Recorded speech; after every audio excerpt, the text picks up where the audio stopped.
এই রেসিপিটা কার কার বাড়িতে হয় আমি জানি না, তবে আমার বাড়িতে এটা বর্ষার দিকে খুব হয়। সেই রেসিপিটাই শেয়ার করছি। তো প্রথমে তেলেতে চিংড়ি মাছ ভেজে নিয়ে তাতে আলু আর পেঁয়াজ দিয়ে একটু ভাজা ভাজা করে নিন। এবার এতে দিয়ে দিন আদা রসুন বাটা, দিয়ে ভালো করে কষে নিন। যখন কাঁচা গন্ধটা আদা রসুনের চলে যাবে ভাজতে ভাজতে, তখন এতে দিয়ে দিন পরিমাণ মতো হলুদ গুঁড়ো, জিরের গুঁড়ো, আর দিন লঙ্কার গুঁড়ো, আর সামান্য জল দিয়ে ভালো করে কষে নিন যাতে মশলাটা নিচে না ধরে যায়।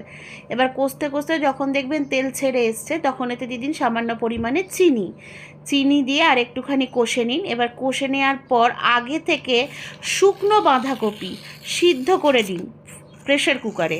এবার জলকে নিগড়ে একদম চিপে বাঁধাকপি দিয়ে ভালো করে আলু চিংড়ি মাছটাকে আর মশলার সাথে ভালো করে কষে নিন। শীতকালে যখন বাঁধাকপি হয় তখন রোদে শুকিয়ে নিলে এই বাঁধাকপিটা স্টোর করে রেখে দিলে কিন্তু বেশ ভালো লাগে খেতে। তারপর জল দিয়ে সিদ্ধ করে নিয়ে ওপর থেকে গরম মশলা গুঁড়ো ছড়িয়ে